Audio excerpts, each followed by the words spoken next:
सी times के सी संवाद कार्यक्रम में दोस्तों, मैं गंगाचरण मिश्रा और मेरे साथ हैं प्रोफेसर भारती शुक्ला। मुद्दा वही है, घटनाएं भी वही हैं, आरोपी और पीड़ित भी हम सभी हैं। शहर बदल जाते हैं, नाम बदल जाते हैं, घटनाएं चाहे मध्य प्रदेश में हो चाहे देश के किसी भी कोने में, समाज का हिस्सा हैं हम और हमें इसके लिए जागरूक होना जरूरी है। बात आती है वही शिवपुरी की घटना पर। एक पीड़िता नाबालिग, 23 टाँके लगे, उसके साथ दुराचार हुआ, आरोपी भी नाबालिग। कहीं न कहीं समाज के ऊपर एक प्रश्न चिन्ह खड़ा करता है।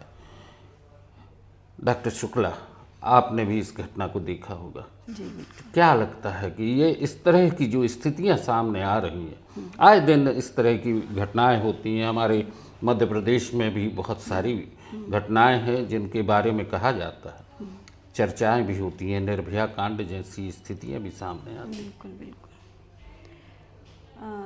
गंगा भाई, हम एक बहुत ही दुखद प्रसंग पर आज बातचीत करने के लिए बैठे हुए हैं और मुश्किल ये है मेरे साथ कि मैं लगातार ऐसी चीज़ों का सामना कर रही हूँ।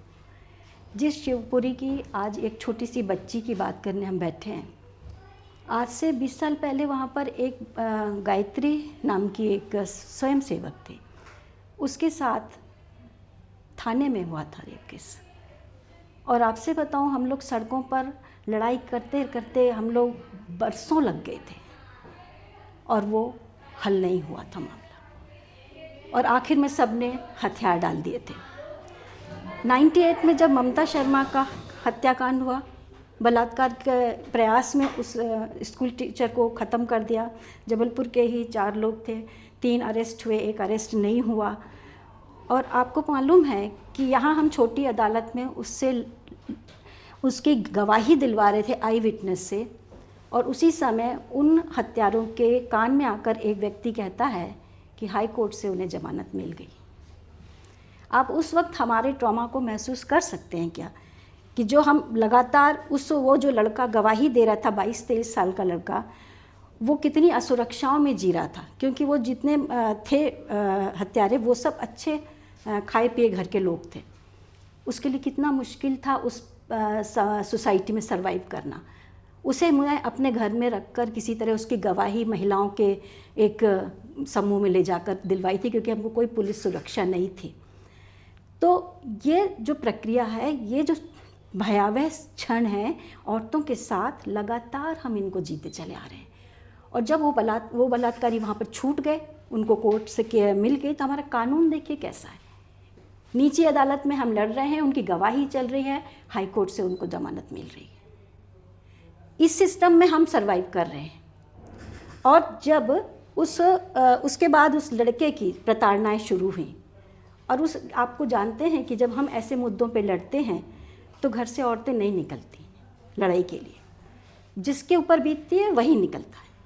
जवारे की यात्रा में और तमाम प्रकार की यात्राओं में हम बहुत से हज़ारों लड़कियां, औरतें इकट्ठी हो जाएंगी, परंतु ऐसे मुद्दों पे हमारे साथ जो शिक्षित वर्ग है, जो बौद्धिक वर्ग है, जो कहता है अपने आप को संवेदनशील वर्ग है, वो भी हमारे साथ नहीं आता है। तो ये जो हम आज जी रहे हैं, इसका इतिहास तभी लिखा जा चुका था जब अंबिका, अंबालिका को के साथ ज़बरदस्ती हुई थी। बलात् शब्द ज़बरदस्ती ही तो है ना। जिस समय अहिल्या को, इंद्र की गलती थी ना, इंद्र ने गड़बड़ी की थी और अहिल्या को पत्थर बनना पड़ा था। सीता के साथ भी हुए। तो हमारी तो संस्कृति उस ज़बरदस्ती, उस बलात् पर चली है। अब उसके वंशज वही कर रहे हैं। लेकिन सुधार भी तो जरूरी है। एकदम जरूरी है। एक पीढ़ी बदल गई, एक युग बदल चुका, बदल गया, बिल्कुल। और उस युग में आज जब हम बात करते हैं कि महिला पुरुष बराबर से हैं, और हमारे संस्कृत के श्लोकों में आता है यत्र नारी पूजयन्ते तत्र देवता वसति।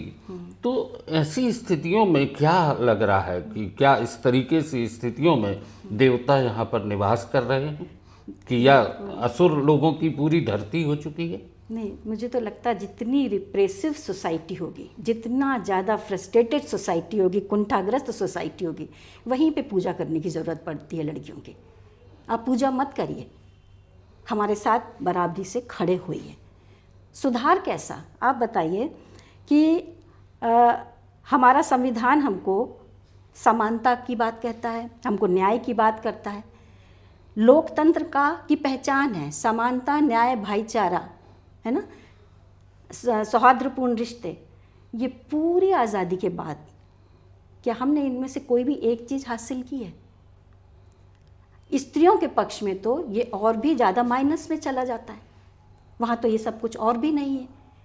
तो सुधार के लिए आप जो सुधार की बात कर रहे हैं, वो सुधार के जो तरीके होते हैं वो शिक्षा होती है, घर का परिवेश होता है। परंतु आज की तारीख में घर का परिवेश पूरी तरह से बदल चुका है। शिक्षा के जो आधार थे वो पूरी तरीके से बदल चुके हैं। पहले हमारे पास किताब पढ़ना मतलब बहुत कुछ जानना, और उससे हम अपने अंदर अपने आप को बदलता हुआ महसूस करते थे। प्रेमचंद को पढ़कर हम सिर्फ कहानी की तरह ऐसे निकाल नहीं देते थे, हम उसको अपने अंदर महसूस करना सीखते थे, उसको जब क्लास में हम पढ़ते थे तो। परंतु अभी तो प्रेमचंद भी 20 क्वेश्चन का ही हिस्सा है, शरद चंद्र भी 20 क्वेश्चन का ही हिस्सा है। तो पूरा जब हमारे पास जहाँ जहाँ सुधार के जो तरीके हैं, जो टूल्स हैं, वो टूल्स ही इतने ज़्यादा क्षतिग्रस्त हो चुके हैं, वो टूल्स ही काम नहीं कर रहे हैं। परिवारों में संवादहीनता है, स्कूल कॉलेजों में संवादहीनता है। हम सिर्फ एक पोंगापंथी समाज को ढो रहे हैं, पोंगापंथी समाज को बढ़ा रहे हैं। इसके लिए सबसे बड़ी एक शब्द का उपयोग हम करते हैं, पितृसत्ता। अब ये पितृसत्ता आती कहाँ से? हम ये जो भी चलते हैं ना, पुरुष प्रधान समाज के संकट है ना ये सब, जहाँ पर कि स्त्री के प्रति संवेदनशीलता नहीं रही, तो ये जो आता है पितृसत्ता आती है कहाँ से? धार्मिक तरीके से। ज्ञान से पितृसत्ता कभी नहीं आई। ज्ञान से आती तो ज्ञान से वो निपट भी चुकी होती, परंतु ज्ञान से तो पितृसत्ता का आना हुआ नहीं। पितृसत्ता आई कर्मकांडों से, पितृसत्ता आई धार्मिक रूढ़ियों से, पितृसत्ता आई परंपराओं से।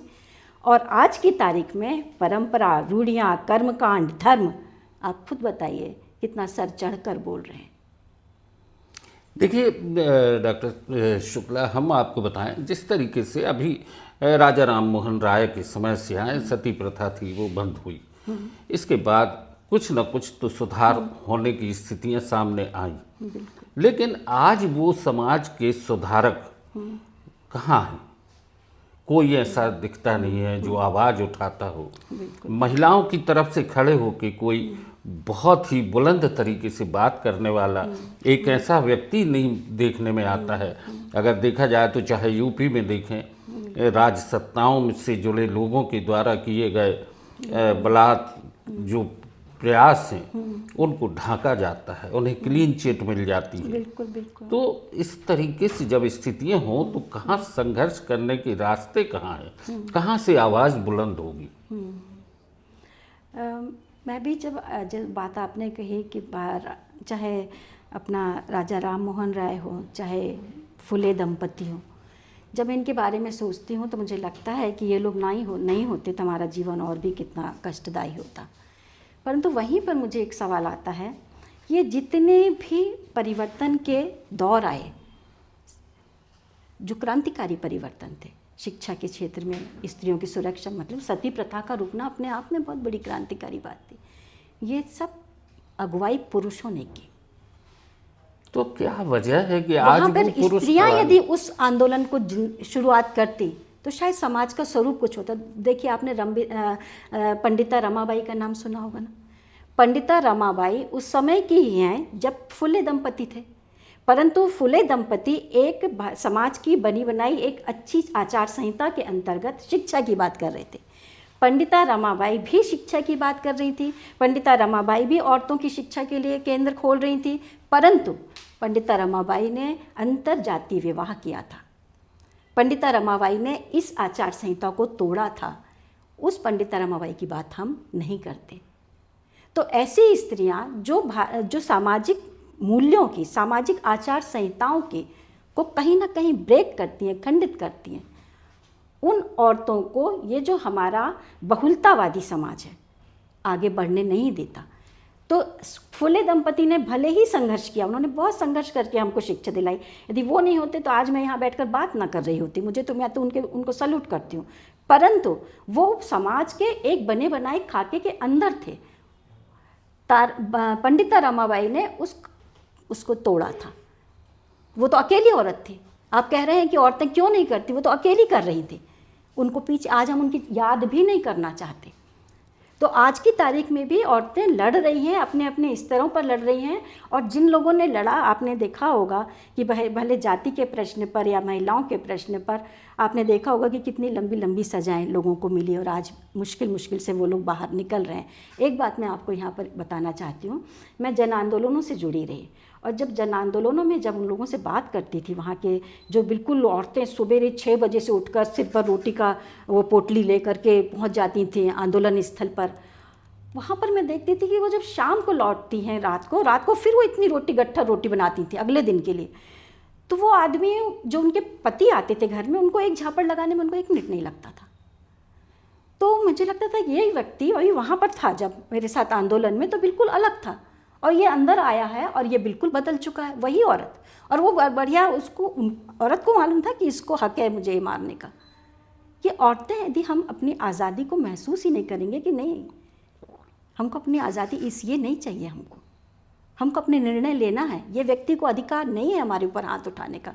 तो जन आंदोलनों ने भी एक राजनीतिक तरीके से मुद्दों को के लड़ा, उनको आगे बढ़ाया, परंतु ये जो बुनियादी चरित्र था इस पे चर्चा उधर भी नहीं हुई। एक चिंगारी है जो कहीं ना कहीं सुलगती तो है, लड़की हूँ लड़ना जानती हूँ, ये बात आती है, पर मुद्दा यही होता है कि जब किसी बेटी के साथ, खासकर नाबालिग बेटी के साथ जब ऐसी घटनाएं होती हैं, जब किसी महिला के साथ जब ऐसी कोई स्थितियां सामने आती हैं, घरेलू हिंसा के लिए कानून बनाए जाते हैं, उस समय भीतर से एक भारतीय आत्मा तो कचोटती होगी। बहुत ज़्यादा कचोटती है। ये जो दोयम दर्जे का जो है दोगलापन का जो समाज है, उससे आत्मा बहुत कचोटती है। बाहर जो बात कर रहा है पुरुष, एक बौद्धिक इंटेलेक्चुअल जो साहित्यकार भी है, बौद्धिक भी है, तमाम प्रकार के पदों पे है, नहीं भी है तो बौद्धिक तो है ही वो बाहर अपना अलग तरह की बात करता है। जो वहाँ की जो महिलाएं हैं उनके साथ में एक प्रकार की क्या बताऊँ मैं, वो शब्द बोलने में मुझे बुरा लग, लपलपाई नज़रों से रहता है वो। आप प्रोफेसर हैं, कॉलेज में पढ़ाती हैं, कोचिंग इंस्टीट्यूशन में भी कहीं ना कहीं कुछ ऐसी स्थितियां सामने आती हैं। स्कूल का जो घटनाक्रम है जो अभी बेलखेड़ा में हुआ, जिस तरीके का दिल्ली में कोचिंग इंस्टीट्यूट में एक ऐसी तरीके की घटना हुई, कॉलेजों में भी होती है और शिकायतें पहुंचती तो होंगी। बिल्कुल पहुंचती। कितनी ऐसी लड़कियां हैं जो जागरूक होकर अपनी बात कह पाती हैं? देखिए क्या होता है, जैसे मैं एक टीचर के रूप में आपको अपना अनुभव बताती हूँ, और मैं अपने कॉलेज की जो नारी उत्पीड़न सेल में उसमें भी रही, पर उसमें नहीं भी रही तो मेरा बच्चों से बहुत सीधा सीधा ऐसा रिश्ता रहता है, कोशिश करती हूँ कि उनसे रिश्ता रखूँ। तो वो लड़कियाँ, उनके साथ जब कुछ होता है तो मैं उनको अपने स्तर पर ही मुझे निपटना पड़ता है। मैं उनके घर में यदि खबर भेज दूँगी तो लड़कियों का स्कूल आना, कॉलेज आना बंद हो जाएगा। वो कहती आप घर पे मत बताना। मतलब ऐसे ऐसे सीन देखे हैं मैंने लड़के लड़कियों के, और वो लड़कियों को जब सब बातचीत होती है तो वो कहती हैं कि हाँ मेरे साथ ऐसा हुआ, पर आप मेरे घर पे नहीं तो मेरे को कल से निकलने नहीं मिलेगा। यानी करता कोई और है। आज भी वो जो बच्ची जी रही है वो अब आज नहीं जी रही, वो पूरी ज़िंदगी इन दुखों को जिएगी। ये जो आपको पता है कि एक सर्वे हुआ उसमें 99.9% लड़कियाँ अवसाद का शिकार हुई हैं, भयंकर तरीके के डिप्रेशन का। वो लोगों का सामना नहीं कर पाती, यदि धीरे धीरे वो सामना करना सीख भी गई हैं तो वो उनका जो घर में थोड़े देर का भी अकेलापन या उनके साथ किसी प्रकार की क्रूरता एक क्षण को किसी ने की तो वो उनके वो क्षण फिर से जिंदा हो जाते हैं। बीमार कर दिया है इन लोगों ने। और ये जो बीमार विकृत दिमाग है जो दुनिया में घूम रहे हैं ना, और औरतों के साथ और बच्चियों को नहीं छोड़ना, अब वो लोग जवाब देना जो कहती हैं कि लड़कियां ऐसे कपड़े पहनती हैं इसलिए ऐसा होता है, वैसे कपड़े पहनती हैं इसलिए होता है। कपड़े पहनने से होता है क्या? ये आदमी की बीमार मानसिकता है, विकृत लोग हैं ये। यदि कपड़े पहनने से होता तो फिर 60 साल की महिला के साथ क्यों करते हो भाई? 5 साल की बच्ची के साथ क्यों करते हो? कपड़े पहनना हमारी आज़ादी है। हाँ, हमें अश्लील नहीं होना, हमें वल्गर नहीं होना है, परंतु आज का जो आप पूंजीवादी जो समाज में रह रहे हैं, उस पूंजीवादी समाज में पूंजीवाद सिर्फ एक भाषा जानता है, गिव एंड टेक की। तो औरत भी एक प्रोडक्शन के रूप में, वस्तु के रूप में है इस समाज में। उसका वस्तुकरण बहुत पहले हो चुका है। औरतों को वस्तु या एक ऐसी धरोहर मान के जिस तरीके से राजाओं ने युद्ध लड़े, औरतों को बंदी बनाया, अगर वही समाज है तो ऐसे समाज की कल्पना हमने शायद नहीं की थी। हमने अपने देश की आज़ादी में महिलाओं की भागीदारी भी सुनिश्चित की थी, और ऐसे समाज से हम केवल यही कहना चाहेंगे कि इस बीमारी को अपने घरों से, अपने आसपास के वातावरण से दूर करें। महिलाओं की, बच्चियों की सुरक्षा का जिम्मा हम सभी का है। लड़की हूँ, लड़ना जानती हूँ, और ये कह के मैं कहूँगा कि प्रोफेसर भारती शुक्ला ने जो बात कही है, हम सबको आगे बढ़कर ऐसी घटनाओं का विरोध करना होगा ताकि हम एक बेहतर समाज का निर्माण कर सकें। सी टाइम्स के सी संवाद कार्यक्रम में आपने बहुत अच्छी जानकारी दी। बहुत बहुत धन्यवाद। जी।